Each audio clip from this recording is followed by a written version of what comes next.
Hello students. तो ये आपकी जो है पॉलिटिकल साइंस का जो पेपर है कंपैरेटिव गवर्नमेंट एंड पॉलिटिक्स, जिसका कोड है DSC 1C पोस्ट 201, उससे रिलेटेड ये जो है वीडियो है बनाई है मैंने। इसमें जो है आपको मैं इसके सिलेबस के बारे में बताऊंगी और मेन जो इसके टॉपिक हैं थोड़ा थोड़ा उसके बारे में जो है हम इसके बारे में डिस्कस करेंगे। तो ये जो सिलेबस है इसमें 4 यूनिट हैं। फर्स्ट यूनिट है आपकी कंपैरेटिव पॉलिटिक्स, तुलनात्मक राजनीति। तो कंपैरेटिव पॉलिटिक्स में उसने पूछा है नेचर, स्कोप एंड मेथड्स।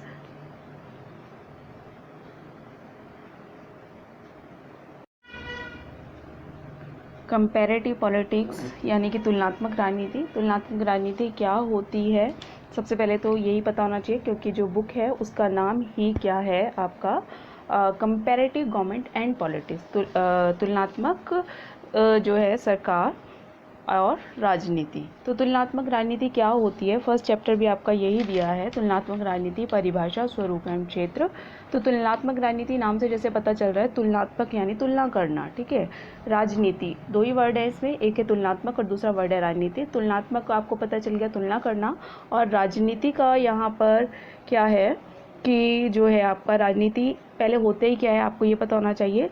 तो जो राजनीति है पहले वो उसको जो है क्या कहा जाता था कि जो सरकार है, राज्य है, उसके बारे में उसका सैद्धांतिक अध्ययन करना, सैद्धांतिक दृष्टि से जो है उसका अध्ययन करना, विभिन्न संस्थाओं का जो है अध्ययन करना, वो तो आपका राजनीति के अंदर आता था। लेकिन अभी जो है इसका जो क्षेत्र है वो विस्तृत हो गया है राजनीति का। अब राज्य और सरकार की सरकार का या जो डिफरेंट संस्थाएं हैं, यहाँ पे डिफरेंट इंस्टीट्यूशंस हैं, पॉलिटिकल इंस्टीट्यूशंस हैं, उनका सिर्फ सैद्धांतिक अध्ययन ही नहीं किया जाता बल्कि व्यवहारिक अध्ययन भी उसमें किया जाता है। तो राजनीति में भी सेम वही हो गया कि जो है आपका राज्य, सरकार, उन सब का सैद्धांतिक अध्ययन के साथ साथ उसका व्यवहारिक अध्ययन करना ही क्या कहलाता है, राजनीति कहलाता है। तो यहाँ पर आ गया आपका तुलनात्मक राजनीति। तो तुलनात्मक राजनीति में क्या है, तुलना करना किसका, राजनीति का। राजनीति के अंदर राज्य, सरकार, डिफरेंट जो संस्थाएं आ गई, वो सारी की सारी जो कि राजनीतिक व्यवस्था को प्रभावित करती हैं, चाहे डायरेक्टली चाहे इनडायरेक्टली, तो उन सब का अध्ययन इसके अंदर शामिल है। तो वही है औपचारिक अध्ययन, साथ में अनौपचारिक तथ्य जो कि मान लो कार्यपालिका को, विधान पालिका को, न्यायपालिका को इनडायरेक्टली रूप से जो है इन्फ्लुएंस करते हैं या उनको प्रभावित करते हैं। अनौपचारिक तथ्यों में आ गया जैसे कि आपके आगे हित समूह आगे, दबाव समूह आगे, ठीक है। तो ये जो है कैसे जो है औपचारिक तथ्यों को प्रभावित करते हैं वो भी हम जो है राजनीति के अंदर पढ़ते हैं। तो वही सब है यहाँ पे भी आपका तुलनात्मक राजनीति। तो तुलनात्मक राजनीति के अंदर हम डिफरेंट कंट्रीज़ की जितने भी उनकी राजनीतिक व्यवस्थाएं हैं, जो शासन प्रणालियां हैं, उनका तुलनात्मक अध्ययन करते हैं, ठीक है। कि जैसे कि एक कंट्री में लोकतंत्र है तो वो क्यों सफल हुआ, और सेम जो अगर लोकतंत्र है वो दूसरी कंट्री में असफल क्यों हो गया, क्या कारण रहे उसके वहाँ पे असफल होने के और एक कंट्री में लोकतंत्र के ही सफल होने के लिए। तो ये हमें कब पता चलेगा, उनके बीच में तुलना करके, ठीक है।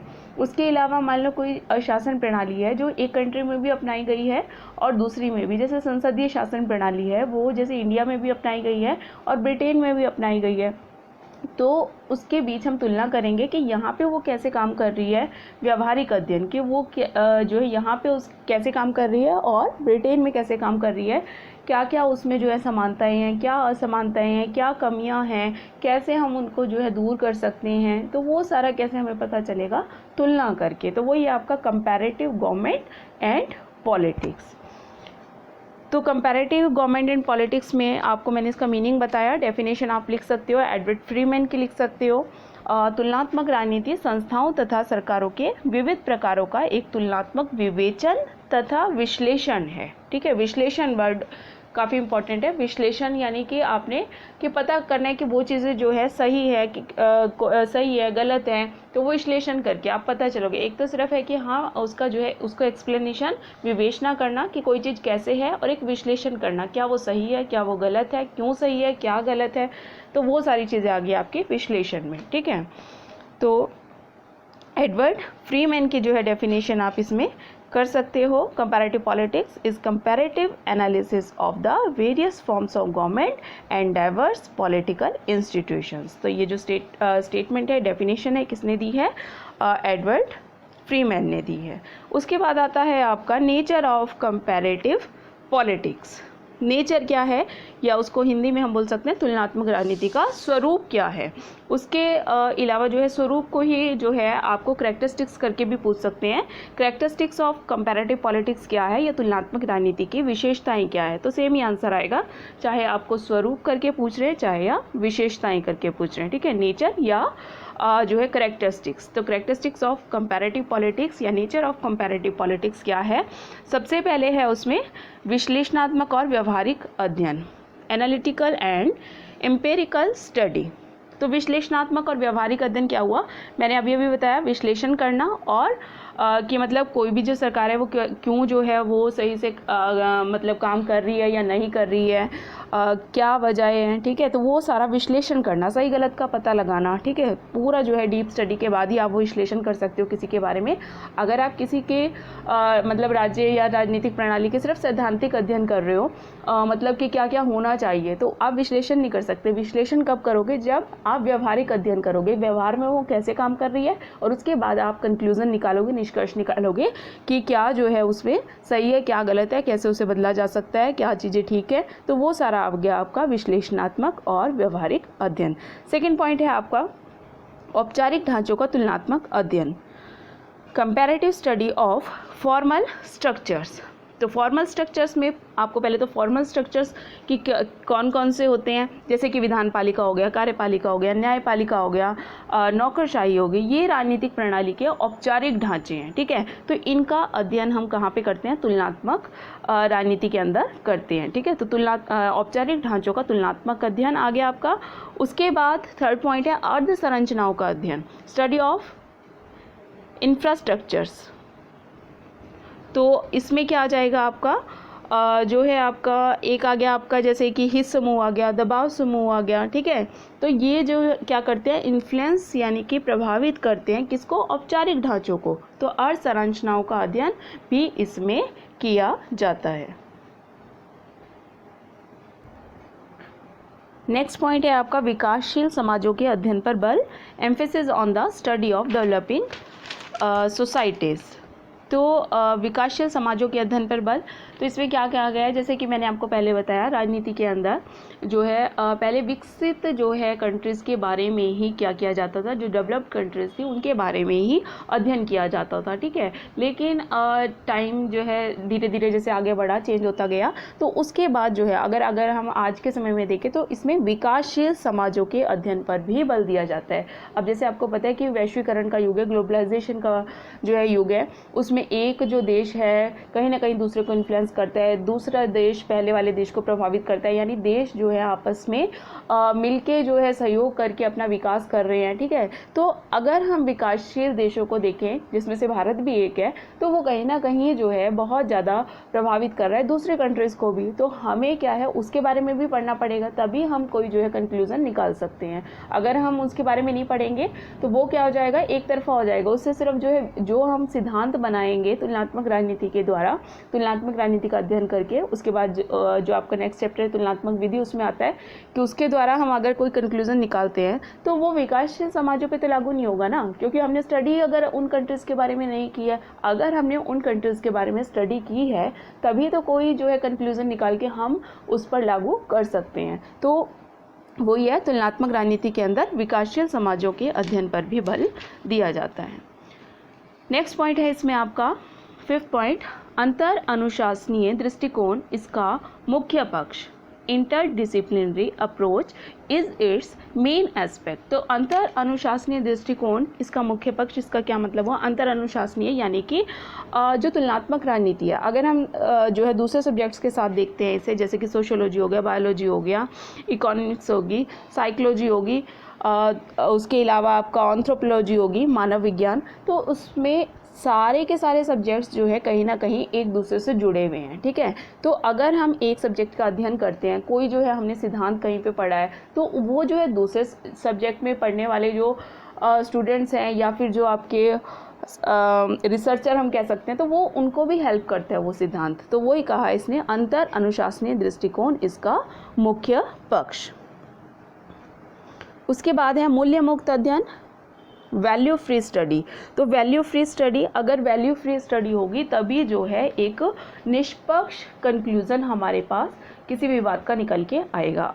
तो वही है कि तुलनात्मक राजनीति में जो है वैल्यू फ्री स्टडी, मूल्य मुक्त अध्ययन किया जाता है। मूल्य मुक्त अध्ययन जैसे मैंने पहले भी आपको बोला है कई बारी, जैसे कि मान लो कोई जो है चीज़ कैसी होनी चाहिए, ठीक है, कि हाँ वैल्यूज़ बनी हुई है कि ये चीज़ ऐसी होनी चाहिए, ऐसी होनी चाहिए, लेकिन तुलनात्मक राजनीति में मेन किसके ऊपर बल दिया जाता है? व्यवहारिक अध्ययन की। कोई चीज़ कैसे काम कर रही है, कोई राजनीतिक संस्था है वो कैसे काम कर रही है, उसके ऊपर बल दिया जाएगा। कैसे होनी चाहिए वो है या नहीं, वो तो हमें पता चलेगा ना व्यवहारिक अध्ययन के द्वारा। तो वही है मूल्य मुक्त अध्ययन इसमें किया जाता है, ताकि जो है एक सही जो है निष्कर्ष या सही सिद्धांत हमारे सामने बनकर आए। उसके बाद है सिद्धांत निर्माण की खोज, क्वेस्ट ऑफ थ्योरी बिल्डिंग। तो वो जो हम पूरी तुलना करेंगे, वैल्यू फ्री स्टडी जब रिसर्चर करेगा तब क्या है, हम एक सिद्धांत बना सकते हैं। कि मान लो जैसे डेमोक्रेसी है, डेमोक्रेसी के लिए हमने पूरा जो है पढ़ लिया कि हाँ जी उसमें लोगों को अधिकार मिलता है, स्वतंत्रता मिलती है, इसलिए जो है वो बेनिफिशियल है लोगों के लिए। तो वही है आपका कि वो सारा हमें पता कैसे चलेगा, पूरा तुलनात्मक राजनीति तुलना करके, कि आप पहले देखोगे लोकतंत्र में क्या क्या लोगों को मिल रहा है, क्या अधिकार मिल रहे हैं, क्या कौन से बेनिफिट्स मिल रहे हैं, स्वतंत्रता मिल रही है, मतदान का अधिकार मिल रहा है, ठीक है, तो काफ़ी सारे राइट्स उसके हो गए। तो दूसरी तरफ आप देखेंगे अधिनायकवादी शासन में, वहाँ तो लोगों को ये सब नहीं मिल रहा। तब आप सिद्धांत निर्माण का खोज करेंगे कि हाँ जी, तब हमारा सिद्धांत बनेगा कि हाँ जी लोकतंत्र जो है लोगों के लिए अच्छा है। लोग जैसे उसकी डेफिनेशन भी है, लोकतंत्र लोगों का, लोगों द्वारा लोगों के लिए शासन है। तो वही हो गया आपका सिद्धांत निर्माण की खोज। उसके बाद है व्यवहारवादी दृष्टिकोण पर आधारित, बेस्ड ऑन बिहेवियरल अप्रोच। तो मैंने ये तो आपको बताया है, ये व्यवहारवादी है कि व्यवहार में कोई चीज़ कैसे हो रही है, ठीक है, कोई पॉलिटिकल इंस्टीट्यूशन है वो कैसे काम कर रहा है, तो वो है व्यवहारवादी अध्ययन। तो ये जो तुलनात्मक राजनीति है उसमें व्यवहारवादी दृष्टिकोण पर आधारित है ये। तो ये है आपका तुलनात्मक राजनीति की विशेषताएं, या हम कह सकते हैं तुलनात्मक राजनीति का स्वरूप, कि जिसमें उसमें विश्लेषणात्मक और व्यवहारिक अध्ययन किया जाता है, औपचारिक ढांचों का तुलनात्मक अध्ययन किया जाता है, अर्ध संरचनाओं का अध्ययन किया जाता है, विकासशील समाजों के अध्ययन पर इसमें बल दिया जाता है, अंतर अनुशासनीय दृष्टिकोण इसका मुख्य पक्ष है, मूल्य मुक्त अध्ययन इसमें किया जाता है, ठीक है, रिसर्चर की क्या सोच है, क्या समझ है, उसको साइड में रख के जो व्यवहार में हो रहा है उस पर ध्यान दिया जाता है, ठीक है, और सिद्धांत निर्माण की खोज इसमें की जाती है, और व्यवहारवादी दृष्टिकोण पर ये आधारित है। तो ये सारा आ गया आपका तो नेचर ऑफ कंपैरेटिव पॉलिटिक्स या तुलनात्मक राजनीति का स्वरूप। उसके बाद आता है आपका तुलनात्मक राजनीति का क्षेत्र। तो क्षेत्र का पहले मीनिंग आपको पता होना चाहिए, स्कोप ऑफ कंपैरेटिव पॉलिटिक्स। तो स्कोप में क्या हो गया कि जो है किस किस चीज़ का अध्ययन हम इसके अंदर करते हैं, तो वो हो गया किसी भी विषय का क्षेत्र। तो तुलनात्मक राजनीति का क्षेत्र पूछ रहा है कि क्या क्या इसमें किया जाता है। तो ऑब्वियस है, फर्स्ट हो गया आपका विभिन्न राजनीतिक संस्थाओं का अध्ययन, study of various political institutions. तो वेरियस पॉलिटिकल इंस्टीट्यूशंस मैंने बताए, जैसे कि कार्यपालिका हो गया, विधानपालिका हो गया, न्यायपालिका हो गया, तो ये सब जो है इनका अध्ययन इसमें किया जाता है। उसके बाद सेकंड पॉइंट है राजनीतिक दल, दबाव समूह, हित समूहों का अध्ययन, study of political parties, pressure groups and interest group. तो इन सब का, राजनीतिक दलों का, दबाव समूह का, हित समूह का, सबका अध्ययन इसमें किया जाता है, ठीक है, और उनका क्या होगा बाद में फिर कंपैरिजन किया जाएगा कि कहाँ पे पॉलिटिकल पार्टीज़ जो है क्या क्या रोल अदा कर रही हैं, कहाँ पे एक दलीय है, कहाँ पे किस देश में दो दलीय हैं, एक दलीय में क्या बेनिफिट है, ठीक है, वो सारा चीज़ें आ गई इसमें। थर्ड है राजनीतिक संस्कृति का इसमें अध्ययन किया जाता है। राजनीतिक संस्कृति क्या है कि ऐतिहासिक पृष्ठभूमि किसी कंट्री की क्या है, वहाँ की परंपराएं क्या हैं, भौगोलिक परिस्थितियाँ वहाँ की क्या हैं, लोगों के धार्मिक विश्वास क्या हैं, सामाजिक और आर्थिक संगठन कैसे हैं वहाँ पे, तो वो सारी बातें क्या आ गई, राजनीतिक संस्कृति के अंडर आ गई। तो वो हो गया राजनीतिक संस्कृति का अध्ययन भी इसमें किया जाता है। अब सिर्फ पॉलिटिकल इंस्टीट्यूशंस ही तो नहीं जो है काम करेंगे ना, उनको कोई ना कोई इन्फ्लुएंस भी कर रहा है। जैसे हमने कहा है कि हाँ औपचारिक और अनौपचारिक तत्वों का अध्ययन इसमें किया जाता है, तो वही कह रहा है राजनीतिक संस्कृति का अध्ययन इसके अंदर किया जाता है। वहाँ की भौगोलिक परिस्थितियाँ कैसी हैं, लोगों के धार्मिक विश्वास कैसे हैं, वो सब चीज़ें भी जो है इसके अध्ययन क्षेत्र में आती हैं। तो वही हो गया तुलनात्मक राजनीति का क्षेत्र। फोर्थ पॉइंट है नौकरशाही की भूमिका का अध्ययन, study of the role of bureaucracy, कि जो ब्यूरोक्रेट है वो कैसी जो है भूमिका अदा कर रहे हैं, ठीक है। अगर वो अच्छे से काम कर रहे हैं तो लोगों को ज़्यादा बेनिफिट होगा। अगर वो जो है मान लो भ्रष्टाचार में लिप्त हैं तो वहाँ के लोगों को बेनिफिट नहीं होगा, काम देरी में होगा। तो वो सारी चीज़ें जो है उसको इन्फ्लुएंस करती है किसी भी शासन प्रणाली भाई कितने अच्छे ढंग से चल रही है। तो वो सारा हो गया आपका नौकरशाही की भूमिका का अध्ययन। 5th पॉइंट है राजनीतिक विशिष्ट वर्ग का अध्ययन, स्टडी ऑफ पॉलिटिकल इलाइट। तो पॉलिटिकल इलाइट होते क्या है? थोड़े से लोगों का समूह, ठीक है, जिनके पास पावर होती है, पैसा होता है। तो अगर हम देखें लोकतंत्र में भी, कहने के लिए तो ठीक है लोकतंत्र लोगों का, लोगों द्वारा लोगों के लिए शासन है, पर कहीं ना कहीं जो है थोड़े से लोग ही जो है होते हैं जिनके पास सत्ता होती है, मेन जो पावर का यूज़ करते हैं। तो वही ये राजनीतिक विशिष्ट वर्ग का अध्ययन भी इसके अंदर किया जाता है। उसके बाद है अंतर्राज्यीय संबंधों का अध्ययन, स्टडी ऑफ इंटरस्टेट रिलेशंस। कि वही है कि जैसे एक व्यक्ति अकेला जो है अपना विकास नहीं कर सकता, सेम उसी तरह हम कह सकते हैं कि कोई जो देश है वो अकेला विकास नहीं कर सकता। क्यों? क्योंकि वो कहीं ना कहीं दूसरी ग्लोबलाइजेशन का वर्ल्ड है, तो वो आपस में जुड़े हुए हैं और इसके लिए जो है एक कंट्री का दूसरी कंट्री के साथ जो है संबंध होता है, राजनीतिक हो गया, आर्थिक हो गया, धार्मिक हो गया, किसी भी तरह से जो है आपका वो एक कंट्री दूसरे से जुड़ी हुई होती है कि एक देश की कंट्री के लोग दूसरे में जा रहे हैं, वहाँ की संस्कृति का प्रभाव पहले वाले पे पड़ रहा है, ठीक है। व्यापारिक समझौते जो हैं किए जाते हैं, बहुत सारी चीज़ें होगी जिस तरह से ये जो दो राज्य आपस में जुड़े हुए होते हैं, तो उनका जो है संबंधों का अध्ययन इसके अंदर किया जाता है।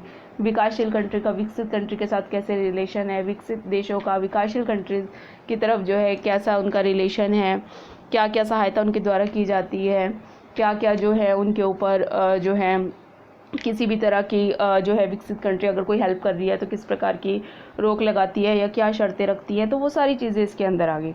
उसके बाद है 7 पॉइंट चुनाव प्रक्रिया, राजनीतिक हिंसा तथा भ्रष्टाचार आदि का अध्ययन, study of electoral process, political violence and political corruption. तो चुनाव प्रक्रिया किसी कंट्री की कैसी है, वहाँ चुनाव निष्पक्ष हो रहे हैं या नहीं हो रहे हैं, भ्रष्टाचार ज़्यादा फैला हुआ नहीं है, फैला हुआ, हिंसात्मक साधन अपनाए जा रहे हैं चुनावों के टाइम पे या नहीं अपनाए जा रहे हैं, ठीक है। तो वो सारी चीज़ें आ गई आपकी तुलनात्मक राजनीति के क्षेत्र के अंदर। तो चुनाव प्रक्रिया, राजनीतिक हिंसा और भ्रष्टाचार आदि का अध्ययन भी इसके अंदर किया जाता है। उसके बाद है विचारधाराओं का अध्ययन, स्टडी ऑफ वेरियस आइडियोलॉजीज, जैसे आपकी होगी उदारवादी विचारधारा, मार्क्सवादी विचारधारा, ठीक है, गांधीवादी विचारधारा। तो ये सारी विचारधाराओं का अध्ययन भी इसके अंदर किया जाता है। क्यों?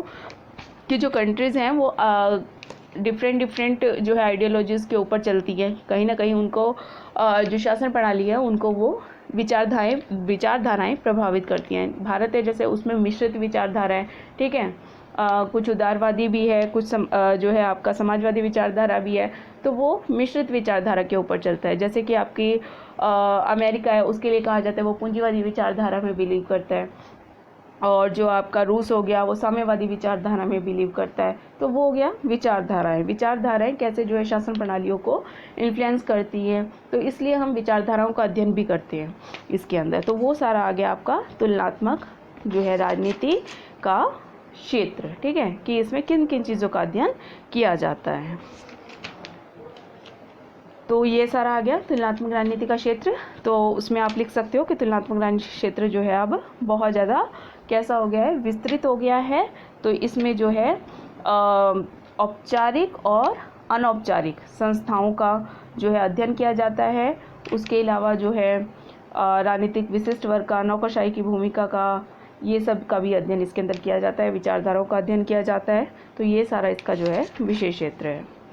उसके बाद आपका आता है तुलनात्मक राजनीति के अध्ययन की उपयोगिता क्या है। क्या हम तुलनात्मक राजनीति के बारे में इतना पढ़ रहे हैं तो कुछ उपयोगी भी है, कुछ बेनिफिट भी है इसका या नहीं है बेनिफिट? तो ऑब्वियस है, बेनिफिट तो है ही है, तभी इसका अध्ययन किया जा रहा है। तो utility of comparative politics, utility of comparative politics में क्या आएगा? सबसे पहले आएगा संपूर्ण अध्ययन, कंप्लीट स्टडी। कंप्लीट स्टडी है कि अब इसमें हम क्या कर रहे हैं, जो है राजनीतिक तथ्यों का तो अध्ययन कर ही रहे हैं, गैर राजनीतिक तथ्यों का भी अध्ययन इसके अंदर हम करते हैं, ठीक है। उसके अलावा सैद्धांतिक अध्ययन के साथ व्यवहारिक अध्ययन इसमें किया जाता है।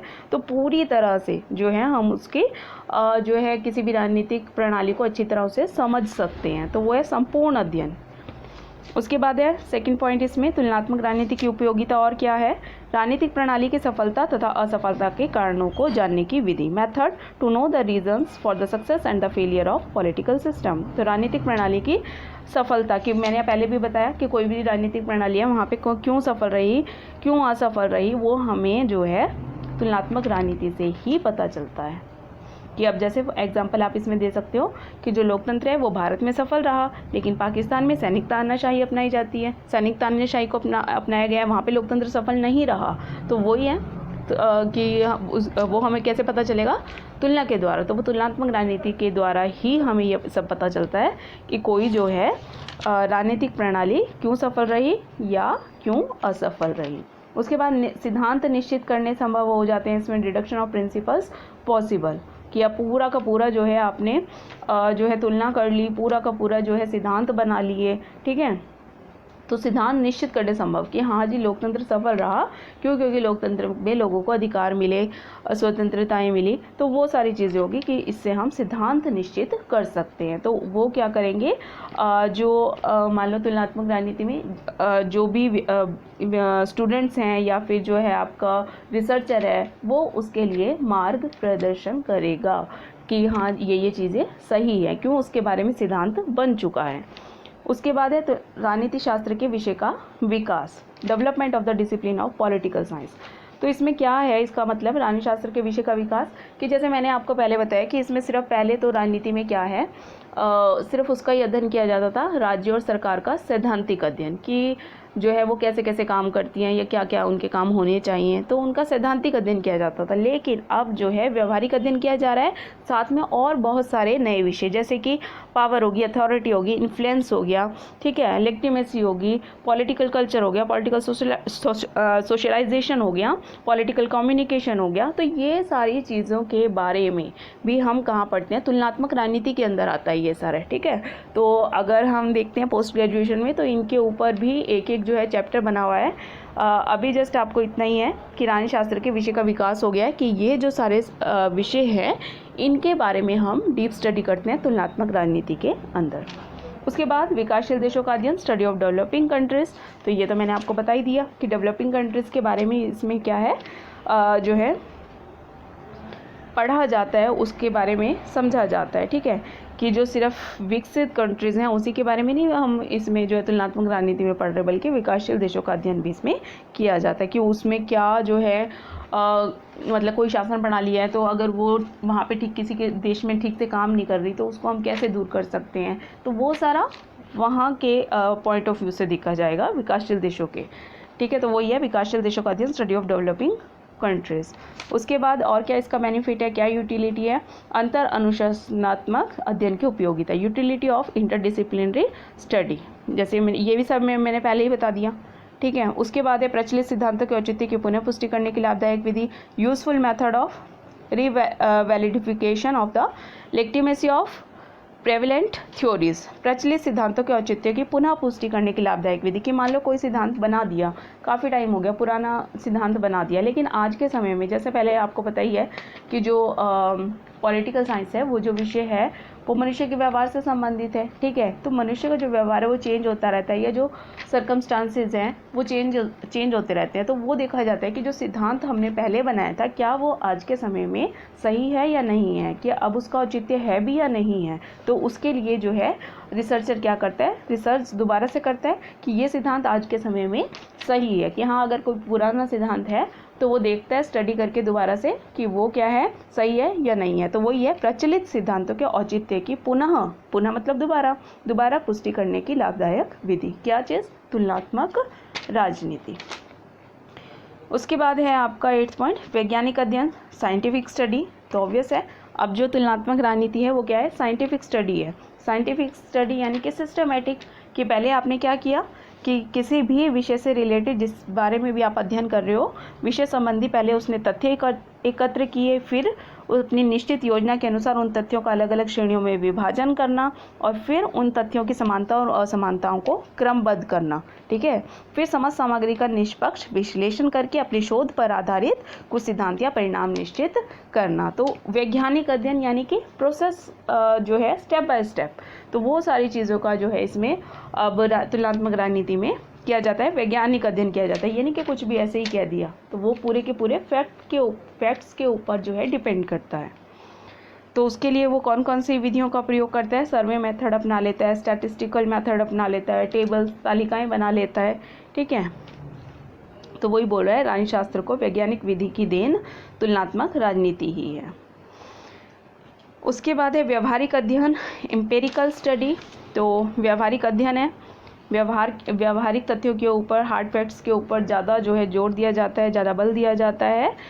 नैतिक मूल्य, मॉरल वैल्यूज़ का इसमें कोई स्थान नहीं है कि ये नहीं कि कोई चीज़ कैसे होनी चाहिए की जगह किसके ऊपर, कैसी है के ऊपर जो है, ठीक है, व्यवहारिक अध्ययन कैसी है के ऊपर जो है बल दिया जाता है। तो वही है व्यवहारिक अध्ययन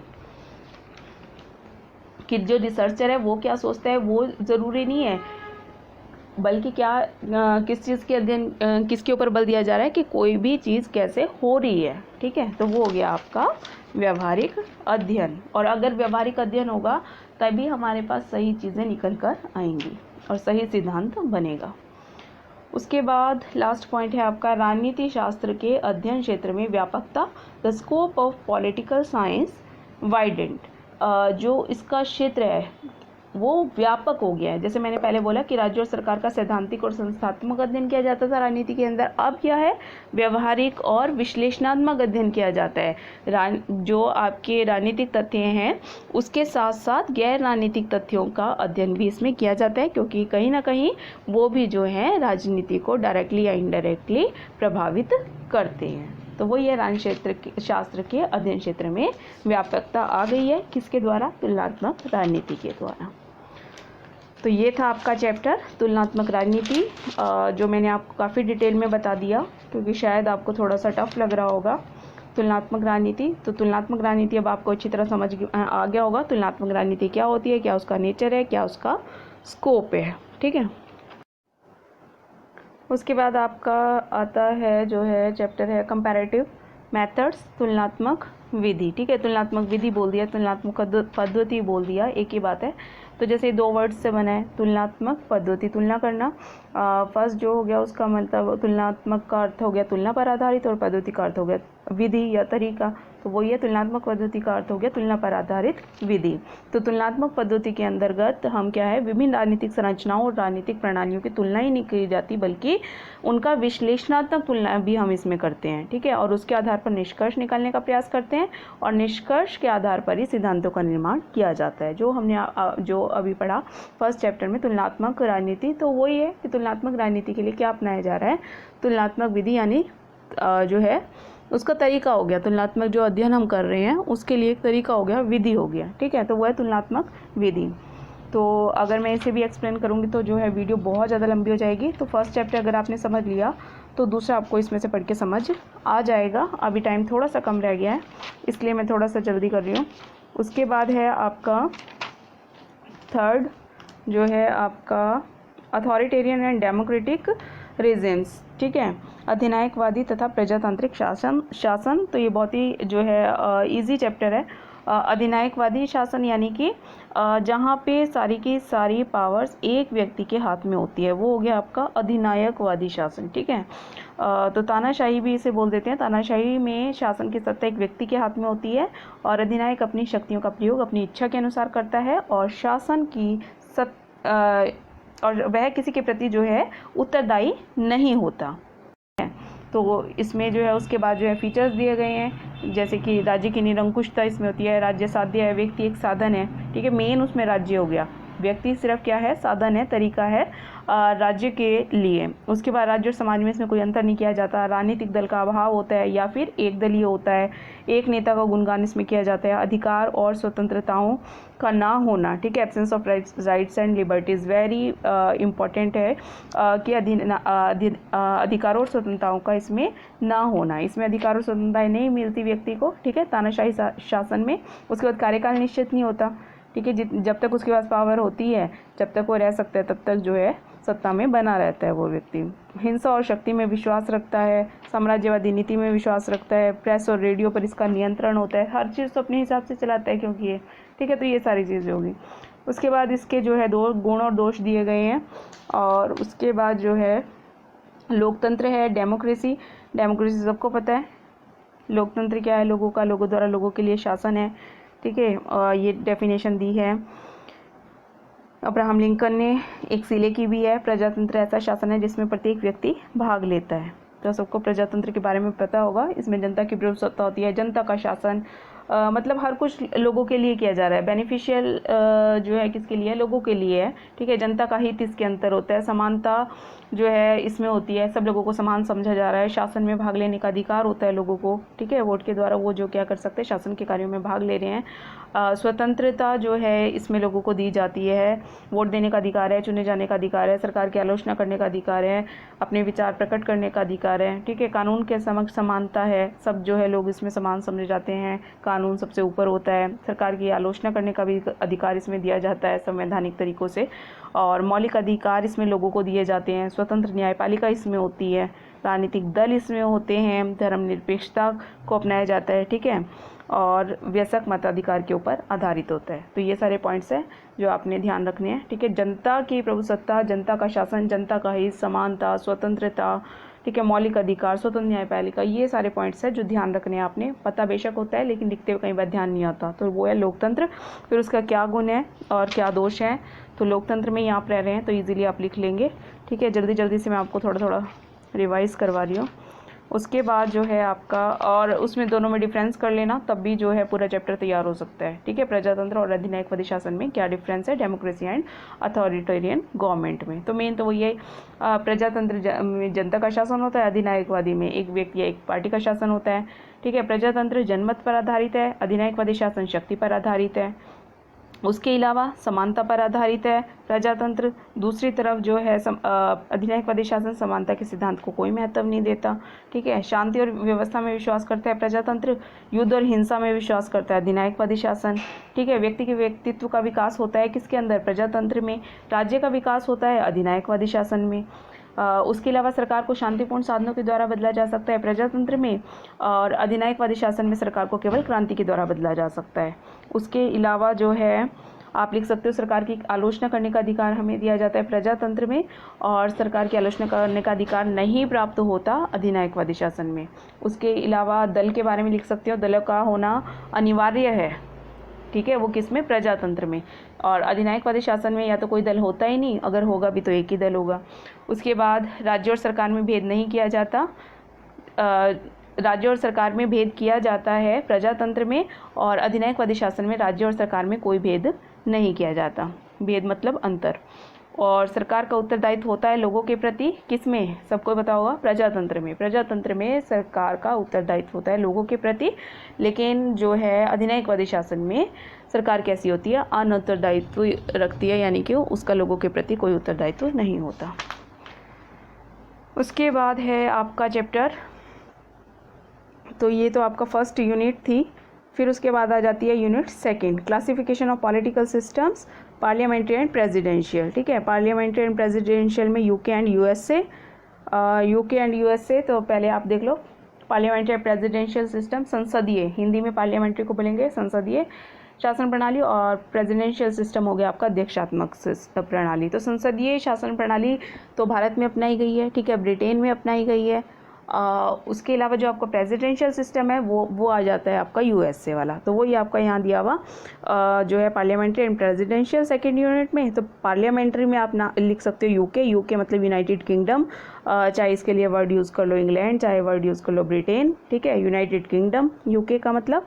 और जो दूसरा प्रेसिडेंशियल दिया है वो है कहाँ पे, यूएसए में है। तो संसदीय सरकार क्या होती है, सबसे पहले तो आपको यही पता होना चाहिए। और जब अगर आपको मीनिंग पता है तो उसके बेस पे जो है आप क्या है, उसके जो है कैरेक्टरिस्टिक्स भी लिख सकते हैं, फीचर्स भी लिख सकते हैं, और उसके जो है मेरिट्स और डीमेरिट्स भी लिख सकते हैं, गुण और दोष, ठीक है।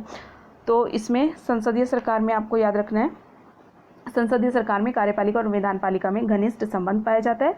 संसदीय सरकार शासन की वह प्रणाली है जिसमें कार्यपालिका अपने समस्त कार्यों के लिए संसद के प्रति उत्तरदायी होती है और तब तक अपने पद पर बनी रहती है जब तक उसको संसद का विश्वास प्राप्त होता है। जिस समय कार्यपालिका संसद का विश्वास खो बैठे तभी कार्यपालिका को त्यागपत्र देना पड़ता है।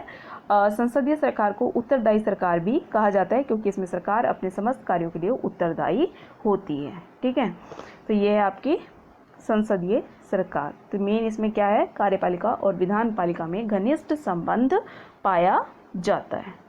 ठीक है, उसके बाद इसके जो है फीचर्स हैं, उसके बाद मेरिट्स डीमेरिट्स, और ये कहाँ पे है, ब्रिटेन में, यूके। ठीक है, ये आपके सिलेबस में है। तो अगर यूनाइटेड किंगडम के बारे में पूछ रहे हैं तो वो कहाँ पे आए, संसदीय सरकार के बारे में भी जो है मेन वही वाला आएगा। ठीक है, मेन पॉइंट्स जो है आपके वही हो गए।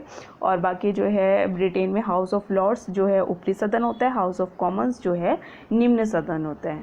ठीक है, जैसे इंडिया में भी 2 सदन है पार्लियामेंट के, लोकसभा और राज्यसभा। ठीक, तो लोकसभा सबको पता होगा निम्न सदन है और राज्यसभा ऊपरी सदन है। और ब्रिटेन में हाउस ऑफ लॉर्ड्स ऊपरी सदन, हाउस ऑफ कॉमन्स निम्न सदन। उसके बाद अध्यक्षात्मक शासन प्रणाली मैंने आपको बता दिया कि ये कहाँ पे आएगी, आपकी यूएसए में आएगी, अमेरिका का। अगर आपको अमेरिका का पूछ रहा है तब भी आपने अध्यक्षात्मक सरकार लिखना है, और डायरेक्टली अध्यक्षात्मक सरकार लिख रहा है तब के बारे में पूछ रहे हैं तब भी आपने अमेरिका का एग्जाम्पल दे देना है। संयुक्त राज्य अमेरिका में ये पाया जाता है। ठीक है, होती क्या है अध्यक्षात्मक सरकार, तो अध्यक्षात्मक सरकार वह शासन प्रणाली है जिसमें कार्यपालिका विधानपालिका से स्वतंत्र होती है और उसके प्रति उसका कोई उत्तरदायित्व नहीं होता। ठीक है, वहाँ पे तो जो है था उत्तरदायित्व, लेकिन यहाँ पे नहीं है। ठीक है, जो संसदीय शासन प्रणाली है उसमें तो उत्तरदायित्व था, लेकिन अध्यक्षात्मक सरकार क्या है, वह शासन प्रणाली है जिसमें कार्यपालिका विधानपालिका से स्वतंत्र होती है और उसके प्रति उसका कोई उत्तरदायित्व नहीं होता।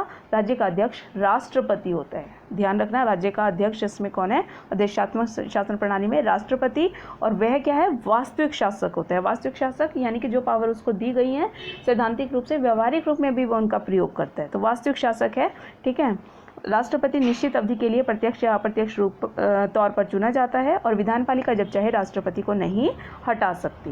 राष्ट्रपति मंत्रिमंडल का निर्माण स्वयं करता है और जब चाहे मंत्रिमंडल को तोड़ सकता है। मंत्रिमंडल के सदस्य विधानपालिका के सदस्य नहीं होते। इस प्रकार क्या है, अध्यक्षात्मक सरकार शक्तियों के पृथक्करण के सिद्धांत पर आधारित है। शक्तियों का पृथक्करण होता क्या है, अगर मान लो 2 नंबर के क्वेश्चन में पूछ लें आपको, शक्तियों का पृथक्करण क्या होता है, यानी कि पृथक्करण विभाजन। शक्तियाँ जो है बटी हुई हैं, विधानपालिका की शक्तियाँ अलग है, कार्यपालिका की अलग है और न्यायपालिका की अलग है। ठीक है, कोई किसी के काम में हस्तक्षेप नहीं करता, तो वही है शक्तियों का पृथक्करण।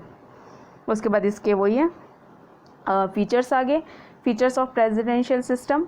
ठीक है, no distinction between nominal and real executive, नाममात्र और वास्तविक कार्यपालिका में इसमें भेद नहीं होता। मंत्रिमंडल केवल सलाहकार के रूप में होता है। ठीक है, कार्यपालिका और व्यवस्थापिका का पृथक्करण, कार्यपालिका का अनुत्तरदायित्व, वेरी इंपॉर्टेंट, कार्यपालिका का अनुत्तरदायित्व, वो विधानपालिका के प्रति उत्तरदायित्व उसका नहीं होता। ठीक है, कार्यपालिका की निश्चित अवधि होती है और जो अमेरिका का राष्ट्रपति है वो 4 वर्ष के लिए चुना जाता है और उसे केवल महाभियोग के द्वारा ही हटाया जा सकता है। शक्तियों के पृथक्करण पर आधारित, बहुत इंपॉर्टेंट है। मान लो अध्यक्षात्मक शासन प्रणाली का जो अगर फीचर्स लिख रहे हो तो इसमें ये पॉइंट आपने जरूर लिखना है, शक्तियों के पृथक्करण पर आधारित, based on the theory of separation of powers. और एक ये वाला पॉइंट भी, कार्यपालिका का अनुत्तरदायित्व, इररिस्पॉन्सिबिलिटी ऑफ द एग्जीक्यूटिव। उसके बाद राष्ट्रपति विधानमंडल को भंग नहीं कर सकता, president can not dissolve the parliament, और राजनीतिक एक रूपता अनावश्यक। ठीक है, तो ये सारे पॉइंट्स हो गए आपके फीचर्स ऑफ प्रेसिडेंशियल सिस्टम। उसके बाद दोनों के लिए गुण, उसके फिर गुण और दोष आ जाएंगे, मेरिट्स और डीमेरिट्स। ठीक है, उसके बाद जो है आपका आता है फेडरल एंड यूनिटरी। फेडरल और यूनिटरी, उसमें आपका आ गया कनाडा और एक आ गया चाइना। ठीक है, तो उसमें भी आपको यही है, मीनिंग पहले पता होना चाहिए कि फेडरल जो है गवर्नमेंट कौन सी गवर्नमेंट है, संघात्मक शासन किसे कहते हैं, तो संघात्मक शासन उसे कहते हैं जहाँ संविधान के द्वारा शक्तियाँ केंद्र तथा प्रांतों में बंटी होती है और दोनों अपने कार्यों में स्वतंत्र होते हैं। ठीक है, कि इसका अर्थ यह है कि केंद्रीय सरकार प्रांतों को दी गई शक्तियों में हस्तक्षेप नहीं कर सकती और ना ही प्रांत केंद्रीय सरकार को दी गई शक्तियों में हस्तक्षेप कर सकते हैं। संघात्मक शासन में दोहरी सरकार होती है। प्रभुसत्ता ना तो केंद्रीय सरकार में निहित होती है, ना ही प्रांतीय सरकारों में, और ना ही प्रभुसत्ता जो है केंद्र और प्रांतों में बटी होती है। प्रभुसत्ता वास्तव में राज्य के पास होती है। तो मेन आपने इसमें याद रखना है कि जो है संविधान के द्वारा जो पावर्स हैं, जो शक्तियाँ हैं, वो संघात्मक शासन में केंद्र और प्रांतों के बीच में बटी हुई होती है। ठीक है, उसके बाद आपको मीनिंग फेडरलिज्म, ठीक है, संघवाद को अंग्रेजी में क्या कहते हैं? फेडरलिज्म कहते हैं। फेडरलिज्म शब्द लैटिन भाषा के शब्द फॉइडस से बना है, जिसका अर्थ है संधि या समझौता। ठीक है, तो ये सब कर लेना। उसके बाद इसकी कोई डेफिनेशन होगी संघात्मक सरकार की, और उसके बाद इसके फीचर्स। तो मेन फीचर्स में संघात्मक सरकार में याद रखोगे कैसे कि अब संघात्मक सरकार है, जैसे हमने पढ़ लिया कि इसमें शक्तियों का विभाजन होता है केंद्र सरकार और प्रांतों के बीच में। तो अब जब शक्तियां बटी हुई हैं आपस में, तो इसके लिए संविधान कैसा होगा? लिखित संविधान होगा। ठीक है, अगर लिखित नहीं होगा तो वो तो लड़ने लग जाएंगे। केंद्र कहेगा कि ये सरकार, ये पावर्स मेरे पास हैं, प्रांत की सरकारें जो हैं, स्टेट गवर्नमेंट्स कहेंगे कि नहीं नहीं ये तो हमारे पास है। तो उसके लिए जो है आपकी जो है संविधान कैसा होना चाहिए? लिखित संविधान होना चाहिए, ताकि जो है उनके झगड़ों को रोका जा सके, उनमें झगड़े ना हो, गतिरोध ना हो। ठीक है, संविधान की सर्वोच्चता है। तो संविधान, इसमें मेन वर्ड याद रखने लेना, शक्तियों का विभाजन होता है किसके द्वारा? संविधान के द्वारा किया गया होता है संघात्मक सरकार में। ठीक है, तो फिर संविधान वाले में आपको ध्यान आ जाएगा, लिखित संविधान होता है, संविधान की सर्वोच्चता होती है, इसमें कठोर संविधान होता है। कठोर यानी कि जिसे इजीली चेंज ना किया जा सके, लंबा प्रोसेस हो। ठीक है, उसके बाद शक्तियों का विभाजन होता है। यही 3-4 वर्ड है, उसी से ही सारी जो है आपकी कैरेक्टरिस्टिक्स इसमें से निकल के आगे। शक्तियों का विभाजन डिस्ट्रीब्यूशन ऑफ पावर्स है, फिर वो दी हुई हैं कैसे कैसे हैं। ठीक है, वो याद करनी पड़ेंगी आपको, शक्तियों का विभाजन। उसके बाद इसमें न्यायपालिका की श्रेष्ठता होती है, ये भी इम्पोर्टेंट है। और द्विसदनीय विधानमंडल इसमें होता है। और उसके बाद हो गया द्विसदनीय विधानमंडल में याद रख लेना, जैसे मैंने आपको बताया कि भारत में तो संसद के 2 सदन है, लोकसभा और राज्यसभा, लेकिन जो है अमेरिका में कांग्रेस के 2 सदन है, प्रतिनिधि सदन और सीनेट। ठीक है, कांग्रेस यहाँ पे कोई पॉलिटिकल पार्टी नहीं है, बल्कि वहाँ की पार्लियामेंट को, अमेरिका की पार्लियामेंट को कांग्रेस कहा जाता है। तो वो ये अमेरिका में भी कांग्रेस के 2 सदन है, प्रतिनिधि सदन और सीनेट। ठीक है, उसके बाद लास्ट पॉइंट है दोहरी नागरिकता, डबल सिटीजनशिप जो है इसमें होती है। तो वो उसके लिए भी एग्जाम्पल आप कहाँ पे दे सकते हो? संयुक्त राज्य अमेरिका का। ठीक है, कि वहाँ पे दोहरी नागरिकता पाई जाती है। उसके बाद संघात्मक सरकार के गुण आगे, उसके बाद जो है हानियाँ आगे, और उसके बाद आ गया कनाडा की संघीय प्रणाली। 2 ही है ना आपके इसमें सिलेबस में, एक कनाडा की, तो कनाडा में कैसी है? संघात्मक शासन प्रणाली है। उसके बाद आपका आ गया जो है यूनिटरी गवर्नमेंट, एकात्मक सरकार। तो एकात्मक सरकार में आप एग्जांपल दे दोगे चाइना का। ठीक है, अगर एकात्मक सरकार वैसे जो है होती क्या है ये आपको पता होना चाहिए। तो एकात्मक शासन वह शासन है जिसमें शासन की समस्त शक्तियां केंद्रीय सरकार के पास केंद्रित होती हैं। एकात्मक नाम से ही पता चल रहा किसी एक के पास, और वो एक कौन है? केंद्रीय सरकार है। ठीक है, तो ठीक है, एकात्मक शासन वह शासन है जिसमें शासन की समस्त शक्तियां केंद्रीय सरकार के पास केंद्रित होती हैं, और सुविधा की दृष्टि से केंद्रीय सरकार प्रांतों की स्थापना करती है और उन्हें थोड़े बहुत अधिकार प्रदान करती है। केंद्रीय सरकार जब चाहे इन प्रांतों की सीमाएं घटा और बढ़ा भी सकती है। तो मेन जो है पावर्स सारी किसके पास है? केंद्र की सरकार अपनी सुविधा के अनुसार, इच्छा के अनुसार शासन प्रणाली को ठीक से चलाने के लिए वो क्या है? प्रांतों को कुछ जो है पावर्स दे सकती है, और जब चाहे उनसे वो पावर्स ले सकती है। तो जो सारी पावर्स हैं वो मेन है किसके पास? केंद्र की सरकार के पास, एकात्मक शासन में। ठीक है, उसके बाद उसकी विशेषताएं आ जाती हैं। शक्तियों का केंद्रीकरण है, बिल्कुल है। सेंट्रलाइजेशन किसके पास? केंद्र की सरकार के पास। प्रभुसत्ता केंद्र में ही निहित होती है। इकहरी नागरिकता इसमें पाई जाती है। इकहरा शासन इसमें होता है। सिंगल एडमिनिस्ट्रेशन है। रिटन और अनरिटन कॉन्स्टिट्यूशन दोनों हो सकते हैं। लिखित संविधान लिखित भी हो सकता है, इसमें अलिखित भी हो सकता है। एग्जाम्पल आप दे सकते हो, इंग्लैंड का संविधान अलिखित है जबकि जापान का संविधान लिखित है, और गवर्नमेंट वहाँ पे जो है आपकी यही आगे जो है कुछ जो है वहाँ पे एकात्मक सरकार के लक्षण वहाँ पे देखे जाते हैं। उसके बाद आ गया कठोर और लचीला संविधान, रिजिड और फ्लेक्सिबल कॉन्स्टिट्यूशन। कॉन्स्टिट्यूशन जो है वहाँ पे रिजिड भी हो सकता है और फ्लेक्सिबल भी हो सकता है, लचीला भी हो सकता है, जहाँ पे चेंज आसानी से हो जाए। ठीक है, और कठोर जहाँ पे प्रोसेस काफ़ी लंबा हो संविधान को बदलने का। उसके बाद है आपका प्रांतों का अस्तित्व केंद्र पर निर्भर करता है। Existence of the provinces depends upon centre. ठीक है, तो जो है प्रांतों का अस्तित्व केंद्र पर निर्भर करता है कि केंद्र जब चाहे प्रांतों को बना सकती है और उनको कुछ पावर दे सकती है, और जब चाहे नहीं भी दे सकती। तो वही सारा आ गया। उसके बाद एकात्मक सरकार के क्या गुण हैं और उसके क्या दोष हैं। और यहाँ पे आ गया मेन आपका जो सिलेबस में दिया गया है चाइना का, ठीक है। चीन के संविधान में एकात्मक विशेषताएं कौन कौन सी हैं, ठीक है। और उसके बाद जो है एक क्वेश्चन बन जाता है वही कि एकात्मक सरकार और संघात्मक सरकार में अंतर बताओ। तो वो आपने जब दोनों पढ़ लिए तो दोनों कर सकते हो। तो ये था सेकेंड यूनिट, जिसमें था classification of political systems, parliamentary and presidential. Parliamentary के लिए यूके आ गया, प्रेसिडेंशियल के लिए यूएसए आ गया। फिर है फेडरल एंड यूनिटरी। फेडरल में आपका कनाडा का आ गया और यूनिटरी में आपका चाइना का आ गया मेन। उसके बाद थर्ड यूनिट आ गया आपके electoral system, first pass the post और प्रोपोर्शनल रिप्रेजेंटेशन। तो दोनों ही हैं, दोनों ही इंपॉर्टेंट है, दोनों ही आएंगे। इसमें तो सिलेबस ही बिल्कुल ही लिमिटेड हो गया, ठीक है। फर्स्ट पास दी पोस्ट क्या होता है, जैसे आपको पता ही है फर्स्ट पास दी पोस्ट, इसको हम सिंपल मेजोरिटी सिस्टम, साधारण बहुमत व्यवस्था भी कहते हैं, ठीक है। साधारण बहुमत व्यवस्था, सिंपल मेजोरिटी सिस्टम, किसको, फर्स्ट पास दी पोस्ट को। इस विधि के अंतर्गत संपूर्ण राज्यों को अलग अलग निर्वाचन क्षेत्रों में बांट दिया जाता है। इस विधि के अंतर्गत एक निर्वाचन क्षेत्र से एक प्रतिनिधि चुना जाता है और प्रत्येक मतदाता को एक वोट डालने का अधिकार होता है। जो उम्मीदवार अधिक वोट प्राप्त करता है उसे विजयी घोषित कर दिया जाता है। इस विधि के अंतर्गत उम्मीदवारों को जीतने के लिए कोई कोटा निश्चित नहीं किया जाता, याद रखना, इसमें कोई कोटा को निश्चित नहीं किया जाता। सभी उम्मीदवारों में से जो उम्मीदवार सबसे अधिक मत प्राप्त करता है वही विजयी घोषित हो जाता है, ठीक है। तो जिस प्रकार से आप अपने जो है इलेक्शंस देखते हो, सेम वही है ये वाला फर्स्ट पास द पोस्ट, ठीक है। बहुत इंपॉर्टेंट है, 100% क्या मतलब बहुत ज़्यादा चांसेस हैं इसके आने के, ठीक है। तो ये अच्छे से कर लेना, first pass the post system क्या होता है। पढ़ने के साथ जो है अच्छी तरह याद भी कर लेना, कई बार वहाँ पे लिखने के लिए वर्ड्स कई बार याद नहीं आते। उसके बाद है प्रोपोर्शनल रिप्रेजेंटेशन, ठीक है। प्रोपोर्शनल रिप्रेजेंटेशन में आपको क्या है, कोटा निश्चित किया जाता है। मेन इसमें आपने ध्यान रखना कि इसमें कोटा निश्चित किया जाता है।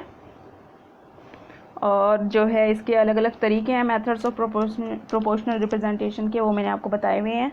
सिंगल ट्रांसफरेबल वोट सिस्टम है, ठीक है, और लिस्ट सिस्टम है। तो कर लेना, काफ़ी टाइम लग जाएगा अगर मैं ये अभी बताऊंगी। उसके बाद जो है 7 चैप्टर है आपका द पार्टी सिस्टम, जो 4th यूनिट है। पार्टी सिस्टम, वन पार्टी क्या है, बाई पार्टी क्या है, एंड मल्टी पार्टी सिस्टम क्या है। वन पार्टी जहाँ पे सिर्फ एक ही पार्टी है, नाम से पता चल रहा। बाई पार्टी जहाँ 2 है, मल्टी पार्टी जहाँ 2 से ज़्यादा हैं, ठीक है। तो ये हो गया, और बहुत इंपॉर्टेंट है ये भी, one party, bi party and multi party system, तो इसे भी अच्छी तरह कर लेना। और उसके बाद आ गया आपका notion of welfare state, notion of welfare state. तो नोशन ऑफ वेलफेयर स्टेट यानी कि आपका जो है कल्याणकारी राज्य की धारणा।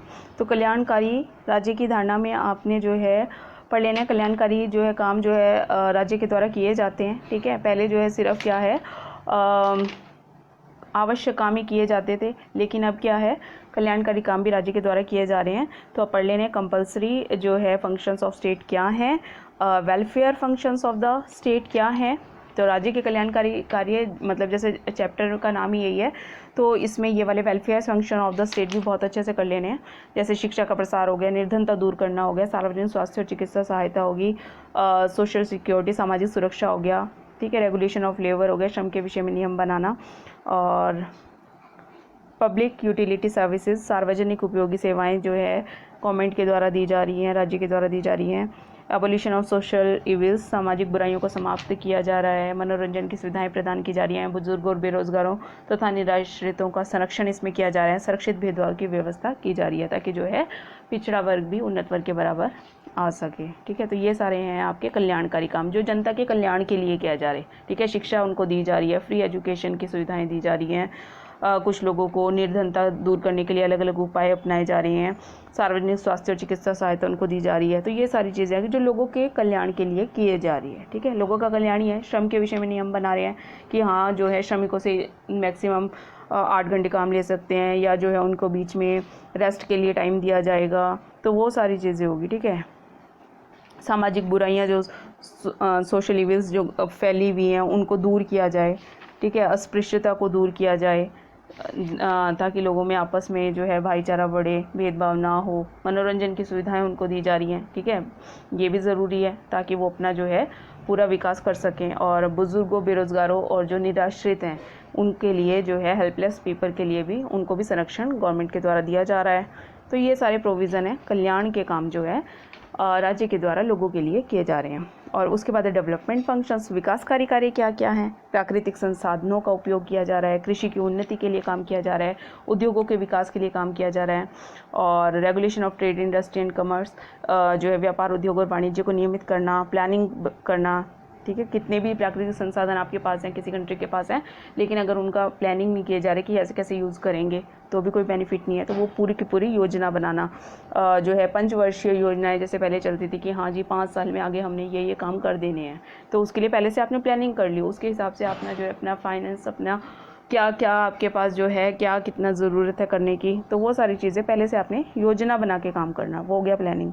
उसके बाद आयात और निर्यात के जो है नियम निश्चित करना, लाइसेंस और कर प्रणाली, शहरी विकास, ग्रामीण विकास, बहुत इजी है पर याद तो एक बार तो पढ़ना ही पड़ेगा आपको।